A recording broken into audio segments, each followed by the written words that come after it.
Papasyal ko kayo guys dito sa paligid namin dito.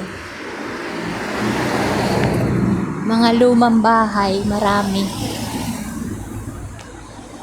Mga mayayaman naman ang mga nandito. May nakita kong ibon. May bahay pala to ni Miriam. Yan. Dito guys, oh. Maraming mga kapwa ko yan dito, banda. Yung iba, mga Asian pero hindi Pilipino. Mga Nepal, marami. Saan kaya ako papasok? Nasaan kaya? Pinutol na kaya yung ano? Yung, meron ako dito yung papakita sa inyo. Tingnan nyo.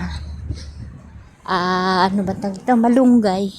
Kaya lang natuyo na. Na-dry na yung malunggay dito. Pero, okay. Yan. Teka lang guys ha.